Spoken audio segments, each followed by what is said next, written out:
दोस्तों, इस कहानी का पिछले भागों को जरूर सुने। बहुत ही अच्छी कहानी है। अब कहानी का 7वां भाग सुनते हैं। कमली की माँ की बात सुनकर कमली के बापू ने हाँ में सिर हिलाया। फिर दोनों ने सलाह मशवरा करके कमली को उसके ननिहाल उसकी नानी के पास छोड़ दिया। कमली की माँ ने रोते हुए अपनी माँ को सारी बात बता दी। कमली की माँ अपनी बेटी का दर्द समझती थी। वह अकेली रहती थी, इसलिए उसने कमली को अपने पास रख लिया। धीरे धीरे दिन गुजरने लगे और देखते ही देखते कमली का 9वां महीना पूरा होने को आ गया था। कमली कभी अपने साथ की घटना के बारे सोचकर रात को डर कर उठकर बैठ जाती तो कभी अपने पेट में पल रहे बच्चे के बारे में सोचकर दुखी हो जाती। कभी कभी उसके दिल में माँ का प्यार जाग उठता और वह सोचती कि वह कैसे अपने बच्चे को अपने आप से दूर करेगी, और रोते हुए भगवान को कोसती, हे भगवान जी, आपने महारे को किस गुनाह की इतनी बड़ी सजा दी है। मुझ जैसी अभागिन कोई ना हो जो चाहते हुए भी अपने बच्चे को अपने पास रख नहीं सकती। महारे माँ बापू तो जैसे ही यह बच्चा होगा इसे मारे से दूर कर देंगे। मैं ना जानती कि वह इसके साथ क्या करेंगे। हे भगवान जी, यहाँ से अच्छा तो यह महारे कोर्ट में है। कम से कम महारे पास तो है, अब तो इसकी रक्षा करना आपके हाथ में है। यह कहकर कमली फूट फूट कर रो पड़ती।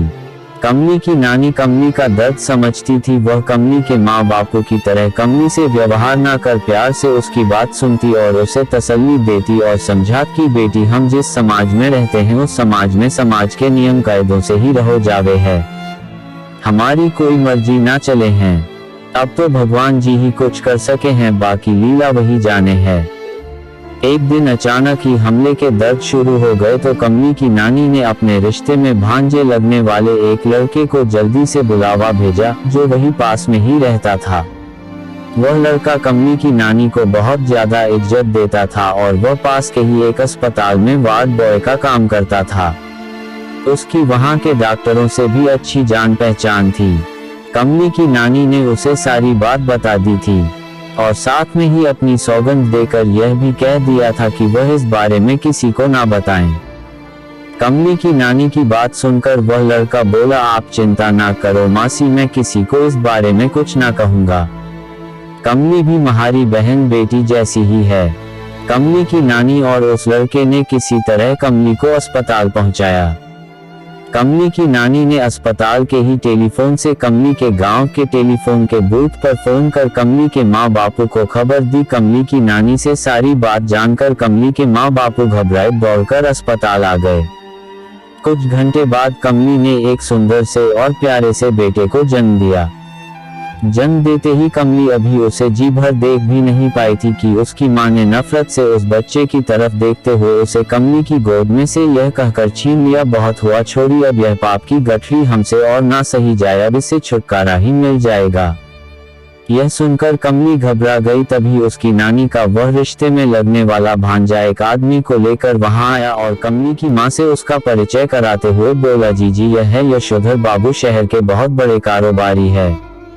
शादी के 5 साल बाद भी जब इन्हें कोई औलाद नहीं हुई तो इन्होंने डॉक्टर को दिखाया तो पता चला कि किसी दुर्घटना की वजह से इसकी पत्नी के गर्भाशय पर गहरी चोट लगी है, इसलिए वह कभी भी मां नहीं बन सकती।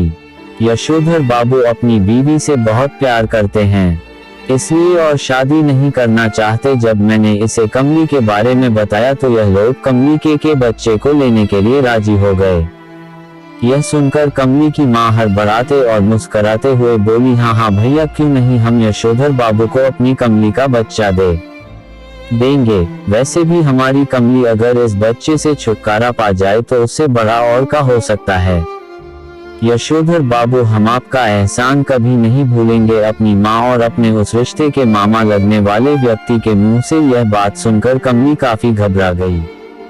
तो दोस्तों, इस कहानी का अगला भाग कल आएगा, तो आप हमारे चैनल को जरूर सब्सक्राइब कर लें। तो मिलते हैं कल। धन्यवाद दोस्तों।